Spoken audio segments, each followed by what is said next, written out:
उत्तर प्रदेश के ग्रेटर नोएडा का ये बहुचर्चित मामला निकी हत्याकांड, इस पर लगातार हर रोज नए खुलासे हो रहे हैं। पूरे देश को इस मामले ने हिलाकर रख दिया है। बहुचर्चित निकी हत्याकांड के मुख्य आरोपित यानी कि निकी का पति विपिन और उसके परिवार वालों को पुलिस ने हिरासत में ले लिया है। पति विपिन भाटी का रविवार को पुलिस ने एनकाउंटर कर दिया, शॉर्ट एनकाउंटर किया और फिर उसके बाद विपिन पुलिस की हिरासत में है, अस्पताल में भर्ती है। विपिन ने पुलिस की हिरासत में कई बातें कही। पुलिस की हिरासत से विपिन ने भागने की भी कोशिश की, जिसके चलते पुलिस ने विपिन के पैर में गोली मार दी और आज सुबह निकी के ससुर को भी सिरसा चौक से हिरासत में ले लिया गया है। अब चारों आरोपी पुलिस की गिरफ्त में हैं, यानी कि निकी का पति विपिन, निकी का जेठ राहुल, निकी की सास और ससुर, जो कि आज गिरफ्तार हुए हैं। ये चारों आरोपी अब पुलिस की गिरफ्त में हैं। इसी बीच सास और ससुर का कहना है कि जब ये पूरी घटना घटित हुई तो वो दोनों घर पर मौजूद नहीं थे। तो वहीं आपको बता दें कि पूरे परिवार वालों ने अब कई खुलासे किए हैं। जब पुलिस की गिरफ्त में वो आए हैं तो परिवार वालों को लेकर एक के बाद एक नए अपडेट सामने आ रहे हैं। विपिन और उसका परिवार निकी पर दहेज का दबाव बना रहा था, ये बात तो हम सभी जानते हैं। इतना ही नहीं, निकी की बहन कंचन का एक बयान सामने आया है। कंचन बताती है कि निकी और कंचन, जो कि एक ही परिवार में शादी करके गए थे, उनका उनके पतियों से रील और वीडियो बनाने को लेकर और ब्यूटी पार्लर चलाने को लेकर लगातार विवाद होता था। तो कंचन ने यह भी बताया कि सोशल मीडिया प्रोफाइल से दोनों बहनें रील अपलोड किया करती थी, जिस पर विपिन और उसके भाई दोनों को ऐतराज रहता था। 11 फरवरी को रील और पार्लर को लेकर ही झगड़ा हुआ था। कंचन ये बताती हैं निकी और उसके पति के बीच में दोनों बहनें मायके भी चली गई थी। 18 मार्च को पंचायत हुई, जिसमें दोनों पक्षों ने बात रखी, जिसमें तय हुआ कि रील वगैरह नहीं बनाने चाहिए। तो दोनों बहनें ससुराल चले आईं और फिर कुछ दिन तक रील नहीं भी बनाई। सब ठीक था और कुछ दिन बाद फिर से वीडियो रील जब बनाना शुरू किया निकी ने और पार्लर चलाना शुरू किया, तो फिर उसका पति इस बात से नागवारा गुजरा और इस पर फिर से विवाद शुरू हो गया था। मनमुटाव होने लगा और फिर निकी के परिजनों के मुताबिक दहेज के चलते भी उनकी बेटी को जलाकर मार दिया गया है। तो निकी हत्याकांड में पति, सास और जेठ के बाद पुलिस ने ससुर को भी गिरफ्तार कर लिया है, जो कि हत्या की घटना के बाद से फरार चल रहे थे। पुलिस ने सोमवार सुबह ही जेठ को गिरफ्तार किया था और उससे पहले रविवार की शाम को सास को भी गिरफ्तार किया गया था। साल 2016 में बता दें आपको, निकी और विपिन भाटी की शादी हुई थी। कासना स्थित अपने पैतृक घर में ये दोनों रहती थी और वहीं उसकी बहन कंचन की शादी भी हुई थी विपिन के भाई रोहित से ही। कंचन की शिकायत के आधार पर दर्ज एफआईआर के मुताबिक गुरुवार की शाम निकी पर उसके पति और सास दया ने हमला किया था, जिसका वीडियो भी आप देख रहे हैं, जो लगातार सोशल मीडिया पर वायरल हो रहा है। और ये वीडियो निकी के बेटे ने बनाया है। जब कंचन ने बीच बचाव किया तो उसकी भी पिटाई कर दी गई, ये भी कंचन ने बताया और फिर कथित तौर पर निकी पर ज्वलनशील पदार्थ डालकर उसे आग लगा दी गई। ग्रेटर नोएडा के निकी मर्डर केस में तीसरी गिरफ्तारी होने के बाद आज चौथी गिरफ्तारी हो गई है। निकी के जेठ रोहित को भी नोएडा पुलिस ने गिरफ्तार कर लिया। गौतम बुद्ध नगर पुलिस के मुताबिक थाना कासना पुलिस द्वारा मैनुअल इंटेलिजेंस और गोपनीय सूचना की सहायता से वंचित अभियुक्त यानी कि रोहित को, जो कि जेठ है, उसे भी गिरफ्तार कर लिया गया है और सासू को भी गिरफ्तार किया और ससुर को भी गिरफ्तार किया, जिसका कि नाम सतवीर है, जो कि ग्राम सिरसा थाना कासना का रहने वाला है। गौतम बुद्ध नगर, उम्र 55 वर्ष इनकी बताई जाती है। इन्हें सिरसा टोल प्लाजा के पास से गिरफ्तार किया है, जो कि भागने की फिराक में था।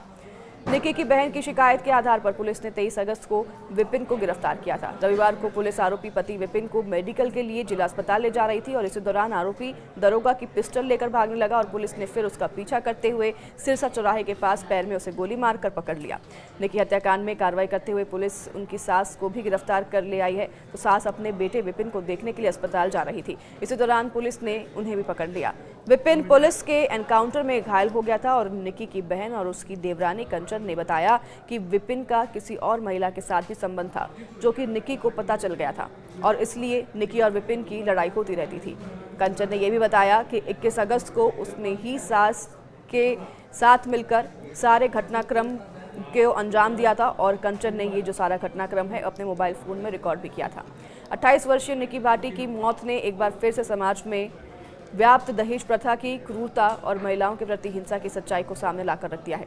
शादी के बाद लगातार प्रताड़ना, दहेज की मांग और लालच की वजह से आखिरकार 21 अगस्त 2025 की रात निकी को उसके ही पति और ससुराल वालों ने जिंदा जला दिया।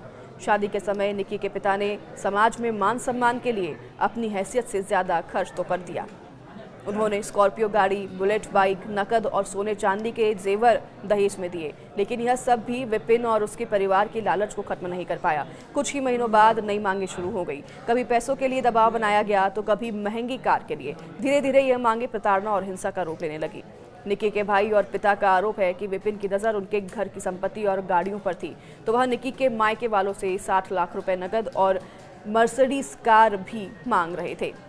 परिवार पहले ही स्कॉर्पियो और बुलेट बाइक उन्हें दे चुका था, लेकिन इसके बावजूद मांगे खत्म नहीं हुई। लालच और अत्याचार का यह सिलसिला लगातार चलता रहा तो निक्की की बहन कंचन, जिसकी शादी भी विपिन के भाई रोहित से हुई थी, उन्होंने बताया कि दोनों बहनों को बार बार पीटा जाता था और दहेज के लिए लगातार प्रताड़ित किया जाता था।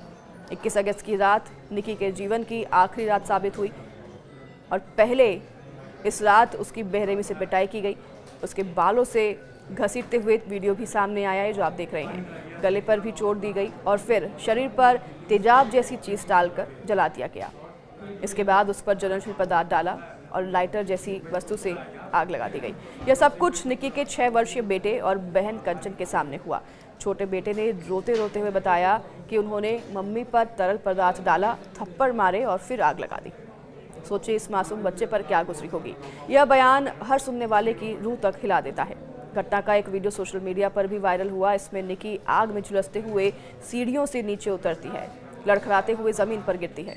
उसकी चीखें और जलते शरीर का दृश्य लोगों की आंखों में आंसू ला देता है। यह वीडियो सिर्फ एक सबूत नहीं है, बल्कि समाज के लिए एक कड़वी हकीकत है कि दहेज की वजह से आज भी बेटियों की जान ली जा रही है। कंचन ने जैसे जैसे निक्की को पड़ोसियों की मदद से अस्पताल पहुंचाने की कोशिश की, तो पहले उसे ग्रेटर नोएडा से नोएडा के अस्पताल लाया गया, फिर वहां से सफदरजंग अस्पताल दिल्ली रेफर किया गया, लेकिन रास्ते में ही निक्की ने दम तोड़ दिया। उसकी मौत ने पूरे परिवार को तोड़कर रख दिया है। घटना के बाद निक्की की बहन कंचन ने अपने पति रोहित, जेठानी सास दया, ससुर सतवीर और पति विपिन के खिलाफ मामला दर्ज कराया। पति विपिन भाटी को पुलिस ने गिरफ्तार कर लिया है। ससुराल के बाकी सदस्यों को भी पुलिस ने गिरफ्तार कर लिया है। इसी बीच विपिन का एक पुराना वीडियो भी सामने आया है, जिसमें वह दिल्ली में एक लड़की के साथ कार में पकड़ा गया था। स्थानीय लोगों ने जब उसे रंगे हाथ पकड़ा तो फिर पकड़कर जमकर पिटाई भी की थी। इस वीडियो ने यह तो साफ कर दिया है कि विपिन का चरित्र पहले से ही संदिग्ध था। निक्की के पिता ने कहा कि यह वीडियो साबित करता है कि वह लालची और गैर जिम्मेदार इंसान था। उन्होंने ये भी कहा कि मेरी बेटी की जिंदगी इसी ने बर्बाद कर दी है। और विपिन को घायल अवस्था में अस्पताल ले जाया गया, तब अस्पताल में उसने कहा कि मैंने कुछ नहीं किया, पति पत्नी के झगड़े होते रहते हैं, यह खुद ही मर गई। लेकिन उसके इस बयान पर कोई विश्वास नहीं कर रहा है। तो वहीं अब जो निक्की के पिता हैं वो कह रहे हैं कि सभी को फांसी दी जाए। पुलिस ने सही किया कि विपिन को गोली मारी, यह हत्यारा है और उनकी ये मांगे हैं साफ कि उनके घर को बुलडोजर से ध्वस्त किया जाए और बाकी आरोपियों को भी फांसी दी जाए। परिवार का दर्द साफ झलकता है। उन्होंने कहा कि बेटियों को दहेज की भेंट चढ़ते देखना अब और बर्दाश्त नहीं है। यह घटना पूरे इलाके में गुस्से का कारण तो बन गई है। निक्की की मौत ने एक बार फिर से इस सवाल को उठाया है कि क्या हम 21वीं सदी में भी बेटियों की जान दहेज जैसी कुरीति के लिए लेते रहेंगे। दहेज प्रतिशोध अधिनियम 1961 और आईपीसी की धारा 304 भी जैसे कानून होने के बावजूद दहेज की मांग और उससे जुड़ी मौतें लगातार सामने आती रहती हैं। आंकड़ों के अनुसार हर साल हजारों महिलाएं दहेज उत्पीड़न और हत्या की शिकार होती हैं। निक्की का मामला कोई अकेली कहानी नहीं है, बल्कि उन तमाम आवाज़ों का प्रतीक है जो दहेज की वजह से हमेशा के लिए खामोश कर दी जाती है। निक्की की मौत हमें याद दिलाती है कि दहेज प्रथा अब भी समाज की जड़ में जहर की तरह मौजूद है और कानून सख्त है, लेकिन उनका पालन और लागू करना अब भी ढीला है। जब तक समाज और सरकार दोनों मिलकर इसे जड़ से खत्म नहीं करेंगे, तब तक निक्की जैसी मासूम बेटियां इस आग की भेंट चढ़ती रहेगी।